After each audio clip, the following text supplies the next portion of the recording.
Aláròyé máa wí o. wọ́n ti mú wọn o àwọn ọmọkùnrin tó ń fọ̀rọ̀ iṣẹ́ wíwá lu àwọn èèyàn ní jìbìtì lẹ́kìtì. àjọ civil defence ìpínlẹ̀ èkìtì ti kéde pé ọwọ́ àwọn ti tẹ àwọn ọ̀dọ́langba 14 ní ìpínlẹ̀ náà pẹ̀lú ẹ̀sùn pé wọ́n ń fi ayédèrú iṣẹ́ lu àwọn èèyàn ní jìbìtì. lákòókò tí wọ́n ń ṣe àfihàn àwọn ọ̀daràn náà ní olú iléeṣẹ́ wọn tó wà lójú ọ̀nà ìkẹ́rẹ́ èkìtì ní adó èkìtì, ọ̀gá àgbà àwọn civil defence ìpínlẹ̀ ọ̀hún ọ̀gbẹ́ni Sunday Agboola sọ pé ẹ̀ka kò gbèrègbè àjọ náà ni wọ́n ṣàwárí àwọn ọ̀daràn ọ̀hún tí wọ́n yan iṣẹ́ fífi ọgbọ́n jìbìtì gba owó lọ́wọ́ àwọn èèyàn pẹ̀lú ẹ̀tàn pé wọn yóò bá irú ẹni bẹ́ẹ̀ wá iṣẹ́. ó ṣàlàyé pé àwọn ọ̀daràn náà ni wọ́n kó àwọn èèyàn kan pamọ́ sínú ilé kan ní Adó tí wọ́n sì ń gba owó ribiribi lọ́wọ́ wọn pẹ̀lú ìlérí pé àwọn yóò pèsè iṣẹ́ fún wọn. lákòókò tí Aláròyé ń fọ̀rọ̀ wá wọn lẹ́nu wò, ọ̀kan lára àwọn tí wọ́n ti lù ní jìbìtì náà, Fẹ́fọ̀ Ayala, sọ pé láti ìlú Ògbómọ̀ṣọ́ ni òun ti wá sí Adó Èkìtì láti wá iṣẹ́ pẹ̀lú àjọṣepọ̀ iléeṣẹ́ kan tí orúkọ rẹ̀ ń jẹ́ Quest Company, lẹ́yìn tí ẹnìkan tó jẹ́ alárinà wọn lórí ẹ̀rọ Facebook sọ nípa iléeṣẹ́ náà fóun. gẹ́gẹ́ bó ṣe sọ, ó ní òun fi ẹ̀dà ìwé ẹ̀rí òun ránṣẹ́ sí iléeṣẹ́ náà lẹ́yìn tí òun san $70,000 70,000 naira gẹ́gẹ́ bí owó ilé tí òun máa gbé lákòókò ìfọ̀rọ̀wánilẹ́nuwò kí òun tó bẹ̀rẹ̀ iṣẹ́ náà.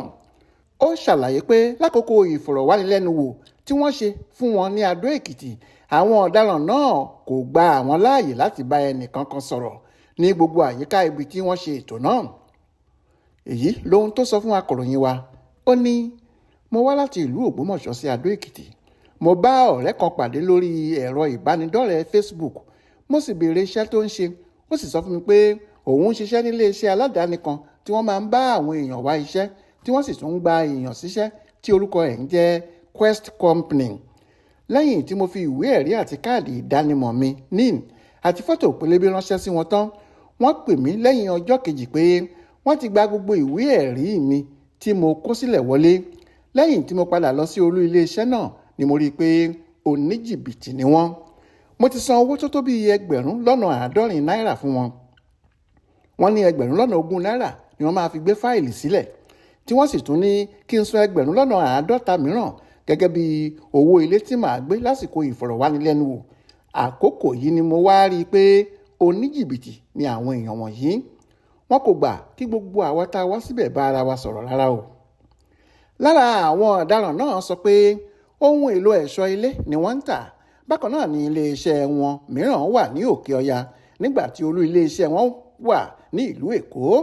wọ́n ní àwọn máa ń ta àwọn ohun èlò tí wọ́n fi ń ṣe ẹ̀ṣọ́ ilé àti oògùn ìwòsàn fún àwọn oríṣiríṣi àìsàn. bákan náà ni wọ́n ní àwọn máa ń ṣe ìdánilẹ́kọ̀ọ́ fún àwọn èèyàn àti ìforúkọsílẹ̀ fún iléeṣẹ́ tí wọ́n sì ní iléeṣẹ́ àwọn wà ní orílẹ̀-èdè Malaysia, Singapore, Thailand àti Philippines. wọ́n ní ìlú Èkó ni ọ̀gá àgbà iléeṣẹ́ àwọn wà.